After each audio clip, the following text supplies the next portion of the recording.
भाग्य मन स्तन पावा। हंसता झूठ कौन कर। अच्छा देखो एगो जानवर बनी जानवर का खाला जानवर का खाला घास भूसा घास भूसा खैले बा भूसा खैले बा पेटाड़ी खैले बा 3 सेकंड में ओकर पेट साफ हो जाला। हमनी के किशमिश काजू हमार पुलाव खाता नहीं सन बाथरूम में बैठ के नागिन डांस करे लगता काहे नीमन खैले बड़ो त नागिन डांस काहे करता रहो। उ घास भूसा खैले बा 3 सेकंड में फ्रेश। ऐसे हमनी से नीमन जानवर बाड़े घास भूसा खाता रहे पेटाड़ी खाता रहे देखत बारे छोड़ल बिगड़ त उनकर गोबर चोरी होता। गाय भैंस के गोबर चोरी हो जाला चोरी तारा के जे रखले बा उनकर गोबर चोरी करब ऊपर लिट्टी से के खोई अब भैया बार हंसता रहे चेला राम हमारा। अच्छा ऐसे मानो सबसे अच्छा बा लेकिन मानो के कर्तव्य अच्छा नहीं है। उ घास भूसा खाता रे सन तो कनी के खाद बिया बनता हमने के किशमिश का जो खाता नहीं सन आ कहीं मार देता त जिया होता चार गो गरिया होता एही जी के मार देले आ ओकनी के गोबरो उठा के लोकले ए छोरा ले चली छिपरी पाथल जाए। बताओ कितना को अंतर बा। एही से गंदा बाबा गंदा रोड पर गंदा को दिलो करे के जे गरियावेला न त जे गंदवा कइले बा ओकरा के गंदवा गरियावेला कि जा तू हमरा के गाड़ी सुनवाओ तर ना तो रहनी ऊ है आ तू हमरा के बना दे लोग ऊ है। हम कितना निमन चीज रहनी आ जब से तरह से संगत भई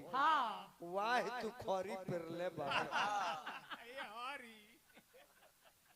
ए हरी खरी ऐसा नचनिया तोहरे ऊपर ही भजन बा। हल हल पहले रोको बूढ़ लोग के आध्यात्मिक हो इ लहंगा दुकान में मिलता मिलेला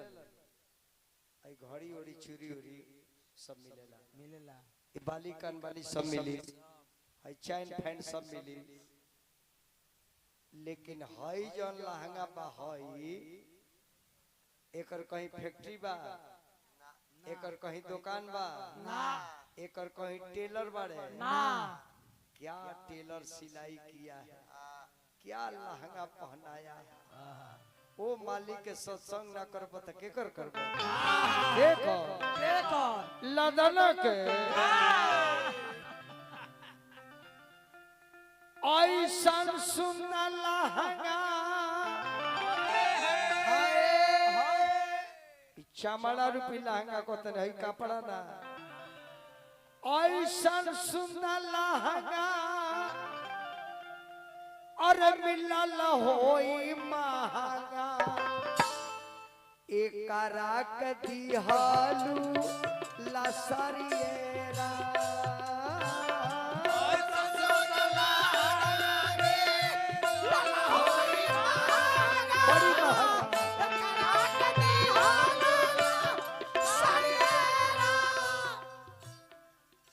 साडू भाई ए साडू भाई केकर केकर टिकोड़ा झरनी है ई उम्र पर और जींस पहने के हथिया पावाला पहने ई करा के दिहालू अरे लसारिए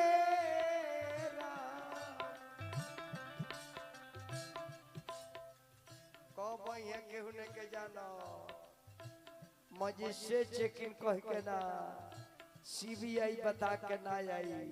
उसी भी आई औचक में आई है दीना ना बतई है औचक में आई है दीना ना बतई है जाए के परी ससुरारी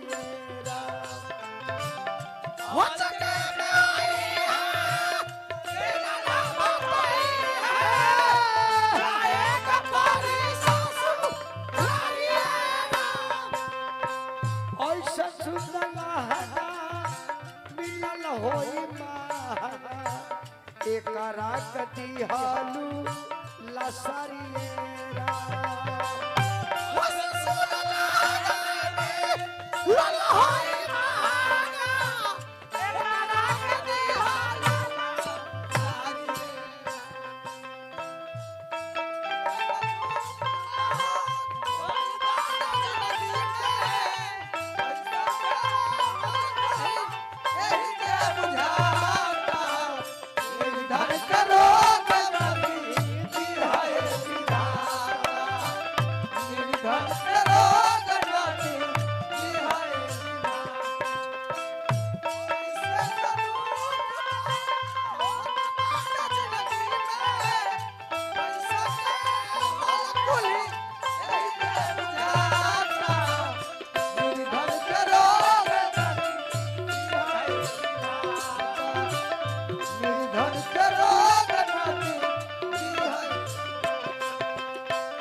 तारा शरीर पर हम के गान जोड़ घटाव करता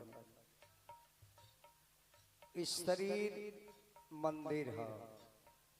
और यही मंदिर में मालिक रहेले यही मंदिर में शरीर एक मंदिर है मन एक मंदिर है आई चेतना शरीर में हंसता आई जितना शरीर में मशीन बा इस सब दुए अक्षर से काहे बनल बा यही से कहल जाला दुए को में दुनिया बा दुनिया दुनिया दुनिया दुनियन दुनिया दुए को दुनिया में बा तीसर का कौन बा रात बा दिन हो जाए सतबा असतबा धर्म बा अधर्म बा निमन बा बाउल बा आइल बा निजा चल जाए यहन बा दुनिया में ऐसे कहल जाला जग में सुंदर है तो नाम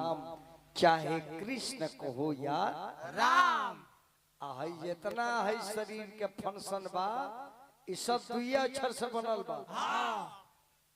ई बाल दो अक्षर के बाद बाल यह सर बगल में बकान दो अक्षर यह आँख दो अक्षर यह नाक दो अक्षर यह ओठ दो अक्षर अंदर दांत दो अक्षर ओकरा अंदर जीभ दो अक्षर ई गला दो अक्षर छाती दो अक्षर पेट दो अक्षर डांड दो अक्षर जांग दो अक्षर पैर दो अक्षर पीठ दो अक्षर बाह दो अक्षर हाथ दो अक्षर देखत हरी बना लगे देखत हरी राची राची के रंग रंग रे जावा पाचाई रंगवा के साड़िए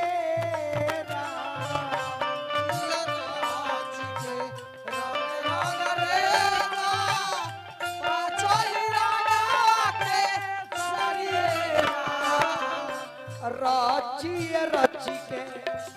रंग रंग रे जावा पाचाई रंगवा के साड़िए राची राची के रंग रंग रे सब साचो हीरा के सरिया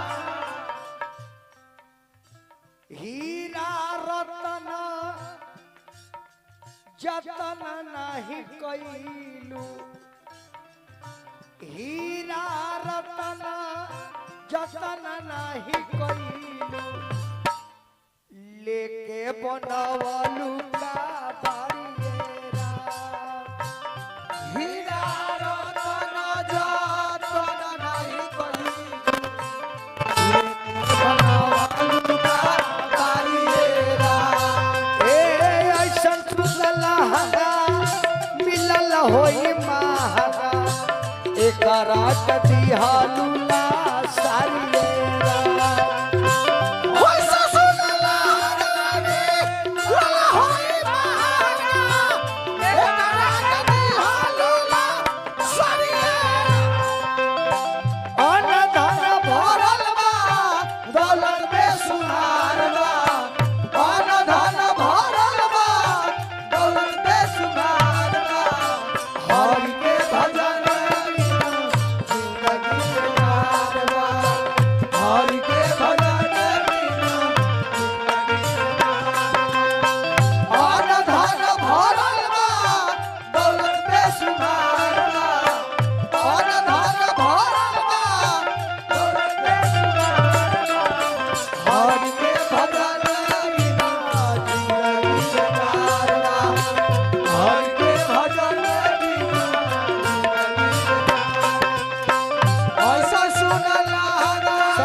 प्रमादनीय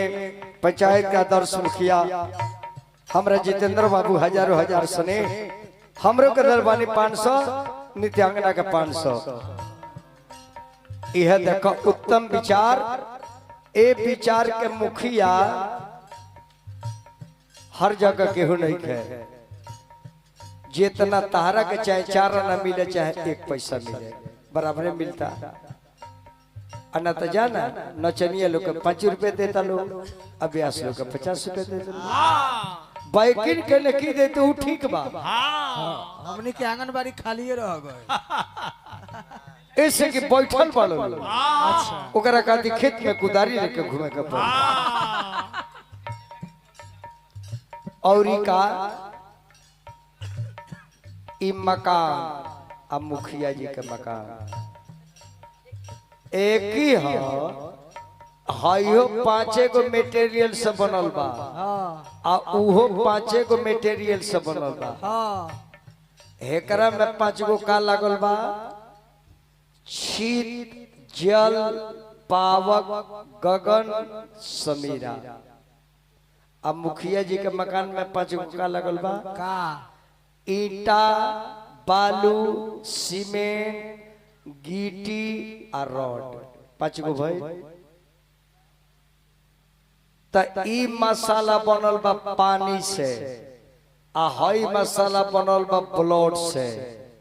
एकरा प्लास्टर में केमिकल डालल बा जे नोनी ना पकड़ी त एकरो में केमिकल डालल बा व्हाइट ब्लड जाना से डेंगू ना हो प्लेटलेस ना गिरी जे आदमी कोमा में जाए बात एक के बदिख लई मकानी मकान चाचा लोग के मार देला नु कहले जे फलानवा के मरनी है एक लाठी कपार फाट गई बुरबक बाड़ा लोग हमारा के रुआ के ना मारेला ओकरा यदि बुझा जाए कि हई हुकर मकान हो जे बनौले बा उहे में बा आए पर एगो रोड़ा फेंकतानी तो व्यक्ति के चोट ना लगी ओकरा चोट लगी जे हमरो में बा जे हमरो अंदर बा ऐसे 3 गो काम इंसान जइया कर ली है ओ दिन धनवान बन जाई है कौन कौन 3 गो काम जे इंसान कर ली है ओ दिन धनिक बन जाई है कौन कौन पहिल का नंबर गांव में केहू के खुशी देखी तो खुश रहे केहू के दुख देखी तो दुखित रहे और एक बाद ये पूरा पंचायत में कोनो बिरादर के केहू होखे, केहू के लड़का नीमन पढ़ता, नीमन सोच रखले बा, नीमन काम करता, ओकरा के सहायता करी। नीमन यदि घर बनावता खूब खुश हो कि ये चाहे कोनो जात के बनता, हमरा पंचायत में नहीं बनता। अभी ना जे के नीमन को घर बनता तो कहता जे काई भगवान पैसा नानी पानी आई की कर पिलर ले ले चल जाई, उनकर कोई गिरी ना तार कोई बनी ना। जले दूसरा का भलाई ना सोचबो तैयाले भलाई की अपेक्षा मत रखो। और चौथा नंबर में गांव में केहू के लइका देख के घिना मत। ई मत कह जाए कमजोर बड़े, इनका खाए के नहीं के, इनका रहे के नहीं के, इनका पहने के नहीं के, कि कर लड़का बिहने का बनी केहू नहीं के जानो। ऐसे केहू के छोट कह के मालिक के दिल पर चोट नहीं के मारे के बनौले ऊ आ छोट कहे रौरा का छोट जान के बनौले पड़े। जितना प्रेम रउआ से बा उतने प्रेम हर कौन बाप माई बा ओकरा नजर में अनरो बेटा हुई तो कोई हमार बेटा अनर ना। ऐसे वो अपना बेटा बेटी के पोई ना करी, ऐसे माई बाप के दुख मत दी। छिती जल पावक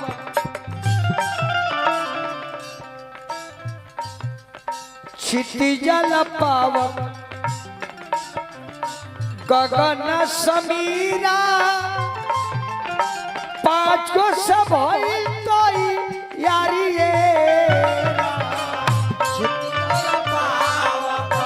गगन समीरा, पांच सब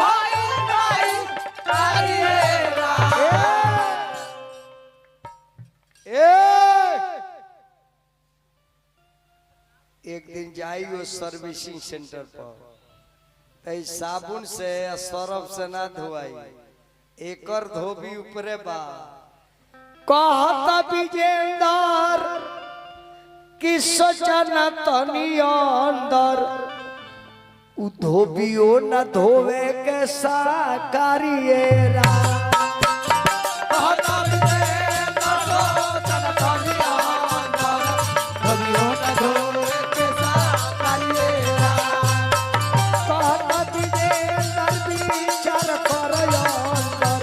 धोबियो न धोवे के साकारिएरा। कहता दीजे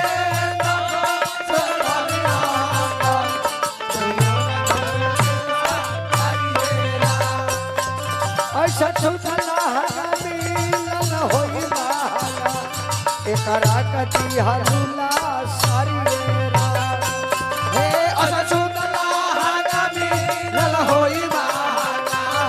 एकरा कटी हरुला सारिएरा।